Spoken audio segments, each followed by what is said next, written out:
télévision Futur Média mbokk yi ñoo ngi leen di nuyu di rafetlu ni ngeen àndee ak suñuy programme fas yéene ànd ak yéen ci xibaaru timis yi la ca gën a fës bokk na ci assemblée générale bi ñu doon amal jëm ci tànnal fédération Sénégal bu football njiit élection yi ñu ca doon def maître Augustin Emmanuel Senghor moo ko gagné ñetti téeméeri voix ak ñaar fukk ak juróom-benn la am kim ko doon xëccul di Madi Touré am téeméeri voix ak ñaar fukk ak ñett. géewub lambu cib dëj sabab li moo di ki njëkk a dégg Tigre de Fass di Mbaye Guèye moo génn àdduna mi ngi faatu ci juróom-ñaar fukki atam ak juróom. ay jéego yoo xam ne nemmeeku nañ ko ci wàllu yoon ak yoonal Souleymane Teliko mi jiite woon Union des magistrats du Sénégal moo ko xamle mandaam jeex na UMS amal tey ji ab assemblée générale ngir tànn ki war a wuutu Souleymane Teliko ci bopp Union des magistrats du Sénégal.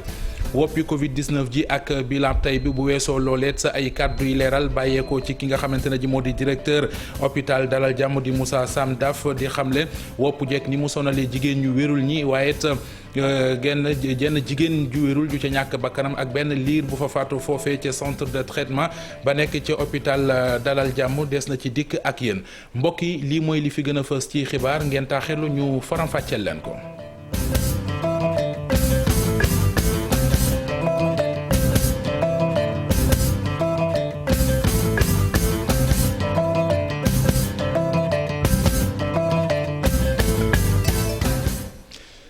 fédération Sénégal bu football Augustin Senghor mi ko jiite woon moo koy jiitewaat loolee mooy dogal bi tukkee ci assemblée générale bi ñu doon amal tey jii ca centre international conférence Abdou Diouf ba ca Diamniadio élection yi doxoon diggam ak Madi Touré moom Augustin Emmanuel Senghor moo gagné élection yi lu toll ci ñetti téeméeri voix ak ñaar fukk ak juróom-benn la am ki mu ko doon xëccool di Madi Touré am lu toll ci téeméeri voix ak ñaar fukk ak ñett dañu ci ànd ak Mame Fatou Ndoye ci leeral Mame Fatou maa ngi lay nuyu. voilà Mamadou Mouhamed Ndiaye ñu ngi lay nuyu dëgg la ñu ngi fii CICAD gannaaw bu ñu assisté li nga xam ne mooy élection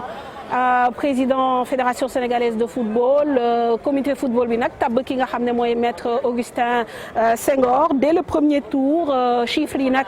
nii la tëddee 453 votants mu am ñeenti bulletins nuls yoo xam ne kenn comptabilisé wu ko 326 voix la Augustin Senghor am kii di challenger am di Madi Touré am 123 voix mu mel ni nag donc du mu mel ni sax mu ñu confirmer ni que Augustin Senghor moom la ñu élire au premier tour ndax il lui fallait 2/3 des voix donc soit 299 donc voix pour passer au premier tour élection bi nag mën nañ ni bu président fédération sénégalaise de football amul coow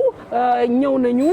les délégués les votants ñëw nañu dugg ci salle bi voté ñu décompté bi ñu décompté ba pare comme ni ñu ko waxee résultat yi amul luñ ci laam-laamee gannaaw loolu nag gis nañu li nga xam ne moom la deux acteurs yi ne xëccoo li nga xam ne mooy ndam li def ku ci nekk félicité sa morom accolade am na waxtaan am na d'ailleurs ci loolu dañ leen di proposer li nga xamante ni moom la Madi Touré wax. liggéey ak fédération maa ngi koy def ba léegi bi ma sambee sama nënd ba léegi créer génération foot boo xoolee catégorie U17 U20 U15 maa ngi si bay sama waar ak waa génération foot donc même bu fekkee ni dawuma fédération yàgg naa liggéeyal fédération pour mon pays moi je suis un soldat de mon pays lépp lu ma ñor mooy que suñu football dem kanam. waaw comme li ma yàgg a wax mandat bu bees bi su fekkee ni ñoom changé nañu texte yi ma gis ci sama bopp gis ni am na organisation bu baax pourquoi pas ma ñëw. ki nga xam ne nag moom moo jiite consensus bi mën nañ ne mooy candidat du consensus du maître Augustin Senghor moom aussi am na lu mu wax gannaaw élection bi lii nag niñ ko xamee mooy ñeenteeli mandat bi nga xamante ni moom dina ko am ci boppu fédération sénégalaise de football am nag ay jéego yoo xam ne mi ngi koy xaar am programme boo xam ne moom bëgg na ko tëral loolu yëpp ñu dégtal leen ko ci lii nga xam ne wax na ko. fierté nekk acteur du football Sénégal parce que li ñu gis fii tey. muy mëttali ñaari fan yeeg ñetti fan yi ñu génn li fi am day wone xar kanami football sénégalais ak ñi nga xam ne ñoo ko ŋànk muy acteurs yi football à la base. parce que defe naa élection yi ñëpp xamoon nañu leen moo doon maanaam mbir yi ci nekkoon enjeu yi mooy que benn ñun suñu équipe bi ñu ci bare et principalement man defoon nañu ñetti mandat yoo xam ne am na ay jéego yoo xam ne ñëpp teg nañ ci seen bët. mais xëj na doyul amoon na lu ñu si doon yokk bu weesoo loolu moomoon yeneen candidat li football bi gis nañu ay politiciens dugg ci société civile ñu bare dugg ci merewuñu leen dara kiiwuñu leen dara mais tey li ma neex ci mbir bi rek mooy ne acteurs yi football yi dañoo wane ne seen mbir ñoom ñoo ciy sonn guddeeg bëccëg ñoom ñoo ciy liggéey ñoo xam ku baax ci ñoom ñoo xam équipe bi baax ci ñoom et ñoom nee nañu dañu bëgg ñu def consensus boo xam ne ñun ñi nekkoon fii di liggéey ak ñoom ba ñu def jéego yi ñoom ñoo koy def. mais élection bi mën nañ ne que jeex na altine bu jotee nag yaakaar naa ni ku ci nekk ci ñoom war nga am loo xamante ni moo lay doy mooy nu ñuy fexee ba jëmale football Sénégal bi kanam Mame Fatou Ndoye depuis le CICAD pour la TFM. Mame Fatou Ndoye ñi ngi lay gërëm bu baax a baax kon mi ngi noonu ab tënk la woon jëm ci la tukkee ci assemblée générale bi fédération Sénégal bu football doon amal tey jii la ci tukkee ci pàttali moo di maître Augustin Senghor moom la ñu fal ngir mu jiitewaat fédération bi ngir beneen mandat. des ba léegi ci wàllu tàggat yaram ak tiis wi dal ci axlu lamb mu di génnuk àdduna Mbaye Guèye ki njëkk a dégg Tigre de Fass moo génn àdduna ci juróom-ñaar fukki atam ak juróom ci la faatu moom Mbaye Guèye lu bari nag mu def ko ci lamb ci pàttali sax mooy mbër mi njëkk am cachet million ci lamb loolee bokk na ci li ñu jàpp ci ay jaar-jaaram ak i ndam yu mu def ci wàllu lamb dañ ci ànd ak Cheikh Sadibou Diarra. Mbaye Guèye mujj naa dëddu àdduna ginnaaw bi ko feebar tëralee lu yàgg ki fi nekkoon mbëru lamb entraîneur wala sax consultant mi ngi amoon juróom-ñaar fukki at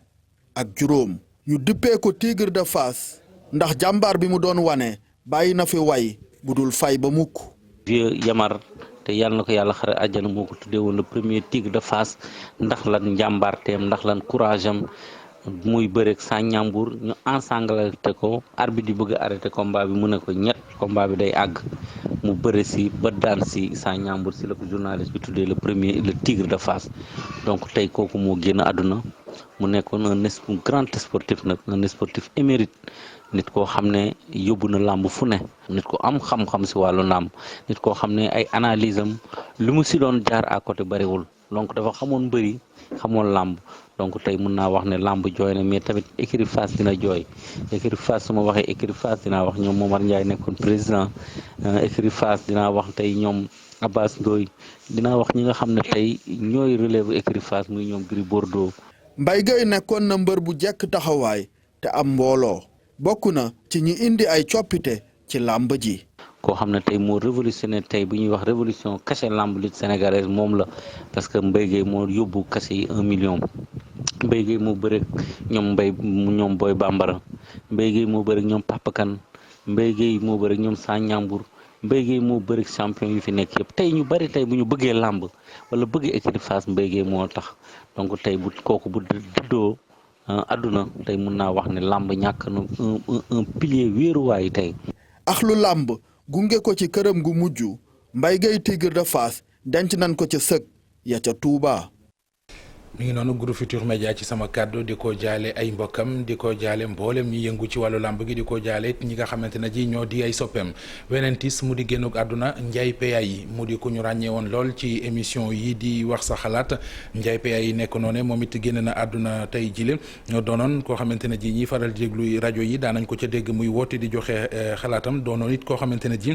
wàllu fidélité am ci mbiri politique doonatul luñ doon laam-laamee ne fu mu mën di toog daf daan bàkkoo ak ndamoo ko kañoo bokk ak jàppal tànk gi muy jàppal tànk kii di Abdoulaye Wade ancien président de la République moom mi ngeen di gis kon moo di Ndiaye PA yi génn àdduna ñu di ko jaale ay mbokkam leneen ci wàllu xibaar bokk na ci union des magistrats du Sénégal ak ndaje mi nga xamante ne ji xëy nañ ko tey ji mu di assemblée générale lañ ci jublu mooy tànn ki war a wuutu Souleymane Teliko ci bopp union des magistrats du Sénégal moom Souleymane Teliko mi war a jébbale kon léngay bilan bi mu def jëm ci tolluwaay justice fii ci Sénégal bokk na ci jéego yu ñu ci def waaye gis na ne am na lu bari lu des rawatina sax ci mbiri indépendance de la justice Souleymane Teliko magistrat bi la ñuy déglu ci micro Pa Fara Ñing. amélioration bi nag dafa war a jëm ci justice bi nu muy doxee parce que boo xoolee si yeneen réew yu wër wala France wala yeneen pays yoo xam ne ñoom boo xoolee nu ñu tëggee seen justice la nga xam ne bokkul ak ñun ñu ko tëggee. xam nga changement bi liñ ci jublu mooy dans la pratique mu changé te même bu fekkee texte bi changé wul bu fekkee pratique bi changé na déjà loolu mën nañ avancer la te am na côté yoo xam ne changement am na ci wax naa ko sànq niñ doon namee nit ñi. nga xam ne duñu appliquer benn critère bu objectif loolu am na coppite parce que conseil supérieur bi mujj appliqué nañ benn critère bu objectif boo xam ne tax na ay magistrats yu toogoon lu yàgg mosuñu leen responsabiliser ñu responsabiliser leen. ni ñu doon appliqué aussi suñuy wax situation d'intérim ba nga xam ne dañ la fay teg saa yu neex ñu dindi fa loolu tamit ñu ngi koy dindi ndànk-ndànk donc dans la pratique mën nañ ne changement bi am na waaye nag changement bi gën a wóor mooy changement boo xam ne dañ koo tënk ci texte ba nga xam ni du aju ci volonté ki fi nekk loolu la ñu bëggoon loolu na amagul. waxtaanee tolluwaay Covid-19 bi ci réewum Sénégal ak bilan bi bàyyeekoo tey jii ci ministère de la santé ak action sociale bilan bi wax na fukki doomu aadama yu ñàkk seen bakkan ci mbas mi ci 24 heures yi ñu génn bilan bi wax na it juróom-benn téeméeri doomu aadama ak ñeent fukk juróom-ñett yu amee corona bi ñu jëlee leen ci ñeenti junniy test ak juróom fukk yoo xam ne def nañu ko lu aju ci ñi wopp ji daaneel ba ñu wér dellu seen i kër toll nañu ci ñeenti téeméer ak fukki doomu aadama ñu wopp ji sonal ba ñu dem Sowétas di réanimation ñi ngi toll ci juróom-benn fukki doomu aadama ak juróom. woppi Covid-19 jooje ak ni mu sonalee jigéen ñu wérul yi Moussa Sam Daf di directeur hôpital Dalal Jàmm xamle na ne daal fële ca centre de traitement épidémiologique ba ci hôpital Dalal Jàmm ñàkk nañu fa jigéen ju wérul joo xam ne wopp jee ko yóbbu naka noonu it liir bu fa ñàkk bakkanam dañu koy teewlu kon moom Moussa Sam Daf. Dans la lutte contre cette pandémie. Tout en apportant peut-être un plus en ce qui concerne cette politique vaccinale. amélioration bi nag dafa war a jëm ci justice bi nu muy doxee parce que boo xoolee si yeneen réew yu wër wala France wala yeneen. jégalu élément bi jàppandeegul jombul di ngeen ko mën a teewlu ci tubaab ci xibaari 20h yi ak soxna Naata Mbaye wax ba léegi ci mbiri coronavirus beeg ñàkk bi nga xamante ne jikkoon moom lañ ciy digal askan wi ngir ñu def ko loolee ci gis-gisu Amadou Diop président Finova Sénégal jàpp na ne moom rek mooy li ci mën a muccal askan wi jamono ji donc góorgóorlu dem ñàkku ji ca lay digal ñëpp ca lay xiirtal ñëpp ñu déglu ko moom Amadou Diop ci micro Pa Fara Ñing. loolu am na coppite parce que conseil supérieur bi mujj. appliqué nañ benn critère bu objectif boo xam ne tax na ay magistrats yu toogoon lu yàgg mosuñu leen wutali diwaanu Kaolack foofee li ñu fa seetlu moo di ci troisième vague bi lu toll ci juróom-ñatt téeméer ak fukk ak ñeenti cas nemmeeku nañu ko fa loole nag tax na kon ODCAV ba ci diwaanu Kaolack amal ab campagne de vaccination ci stade de Lamine Gueye bu Kaolack fa lañ ko doon defee kon ci campagne boobee lu toll ci ñaari téeméeri doomi aadama ak juróom-benn fukk ak ñeent jot nañu fa ñàkku ñu yëngu ci wàllu mouvement nawetaan fas yéene kon daal protéger bu baax a baax ñi nga xamante ne ji ñooy askan wi waaye sàkku ci ñi dem ñàkku jéegul ñu dem ñàkku ji Pape Mbaye Diaw la ñu ci yàndal. lépp ci juróom-ñaar téeméer ak fukk ak ñeent ci ay kaawu Covid-19 moom la Kaolack amagul ci troisième vague bi ODCAV nag daal di fas yéene aar ñi nga xamante ni ñoo yëngu ci wàllum nawetaan loolu ba moo waral ñu amaleen benn campagne de vaccination foofu sax daal dinañ ciy vacciner lu toll ci ñaar téeméer ak juróom-benn fukk ak ñeent. initiative bu baax lañ def waaw lii dañ ko yéex a def dañ ko waroon teel a def ñu ngi ñuy jàppale bu baax ñu ngi ñuy yombalal liggéey bi. waaw permettre nañ ñu def stratégie avancée tey génn ci district bi ñëw stade ni njiital ODCAV di woo askan wi ñu dem ñàkku ji ndax moom jàpp na ne loolu rek moo leen mën a aar ci jàngoro ji. que ñu bëgg ko que ñu bañ ko bëgg mu ngi faagaagal loo xam ne fi mu toll nii kenn mënu ko mesurer. li ko aar lan la mooy ñu jël vaccin yi comme dañu nag dañoo am organisation bu tudd ODCAV nga xam ne ñi ci ëpp doole mooy ndaw yi ñu ne ñun nañ jóg bañ a toog croiser les bras. président Nouvelle Vision nekk collaborateur ODCAV ci campagne de vaccination bopp di dalalu xelu ñi nga xamante ni dañoo am ay jiixi jaaxa ci vaccin yi. waaye ma ne am na saafara soo xam ne suñ ko jëfandikoo dinañ di rester en vie muy lan muy ñuy respecter les mesures barrières ba pare jël vaccin yi may wax population Sénégal ak bu Kaolack Ndangaan ku xam Sénégal xam ko culture ak vaccin donc nañ continuer am confiance à ces vaccins là. campagne de vaccination boobu nag waa ODCAV yéemale wuñ ko rek ci ñi nga xamante ni ñoo di nawetaan képp koo xamante ni ñëw nga fa rek daal di nañ lay vacciner. ci diwaanu Sédhiou moom askan wa ay yoo ñoo leen sonal 8 ba jural leen ay cas sibiru yu bari ndax nee nañu ren ji rek li ñu amagum ña fa sibiru bi daaneel buñ ko doon xayma toll nañu ci juróomi téeméer ak juróom-ñett fukk ak juróom-ñeent cas paludisme ci 2020 gi la ñu am wute lool ak li ñu amoon 2019 waaye ak lum ci mën di doon daal gis nañu ne ku leen dimbaleel ngir puudaral leen seen dëkk ba ñu jël bëgg nañu ki leen xëttili ci ay sànke yu ñu mën di fanaan Bakary Konté. ci nawet bu ñu nekk nii sibiru bi dafa am doole loolu ci district sanitaire bi am na nag ay cas de paludisme loolu nag nekk loo xamante ne jaaxal na autorité sanitaire yi. wàññi nañ ci lu tolloog téeméer ak juróom-ñett fukk ak lu topp ci cas de paludisme loolu nag boo ko méngalee ak at ma le passé di nga gis ne yokku na ba tolloog téeméer bu nekk rek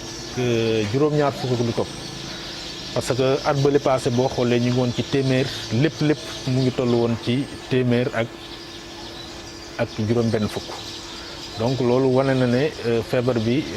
par rapport ak daaw ci même période bi yokku na. médecin chef bu district sanitaire bu Sédhiou docteur Diabel Dramé di ñaax askan bi ñi daal di tëdd ci sànke yi. li nga xamante ni moom la ñuy def ngir fagaru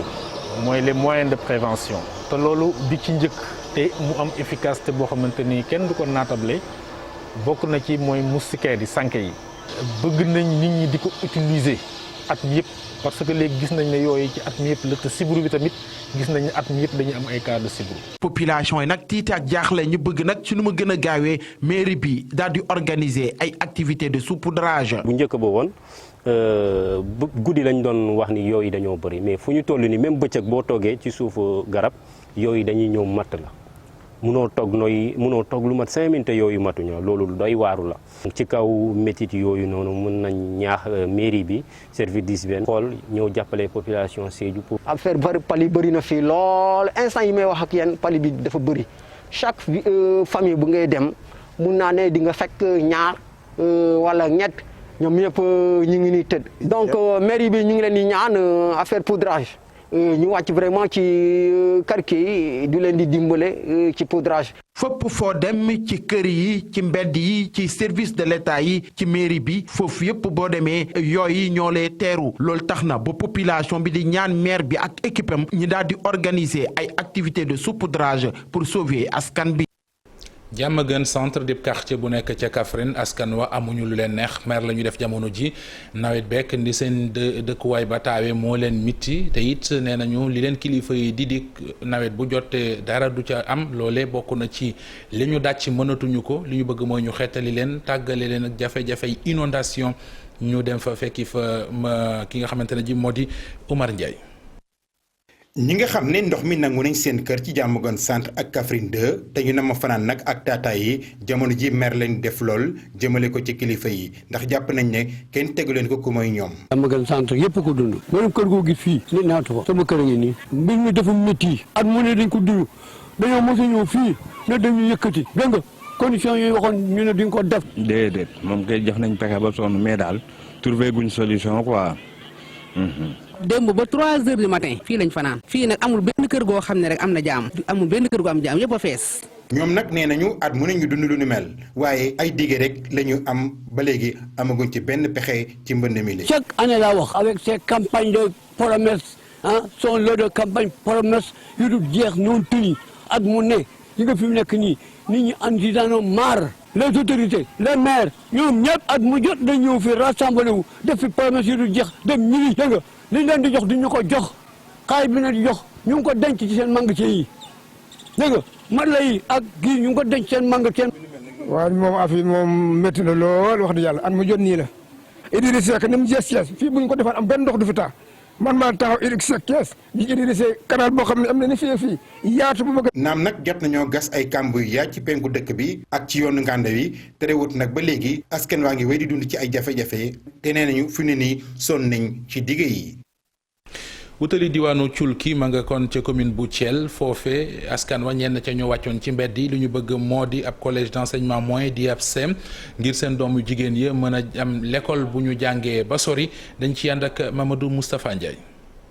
tey suñ jafe-jafe mooy que ne boo amee sa doom bu jigéen pour nga jël ko fi yóbbu ko Thiel yóbbu ko denkaane ko dangay am jafe-jafe pour kan moo lay téyel sa doom bu jigéen boobu.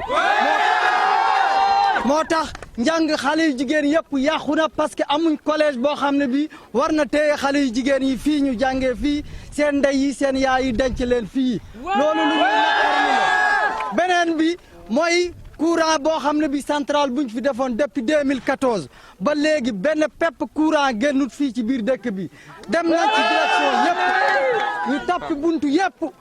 ba tey kenn mënul fexe ba xam fan lan moo ko téye lu ñu gën a naqari mooy que ne récemment bay Macky Sall di ñëw département Linguère lañ ñëw fii en catimini jël batterie yoo xam ne yi ñoo fi nekkoon yu baax ñu échangé ko ak batterie yu màgget yu nekkoon xoge. beneen bi mooy case de santé bii benn la fii boo seetee 30 kilomètres Thiel poste de santé bu nekk Thiel ak 30 kilomètres poste de santé bi nekk Vélingara ak Connax yenn saa yi da ngay jël fii malade jigéen war ko rawal Thiel ci nawet doo am foo jaar ba malade boobu yàlla def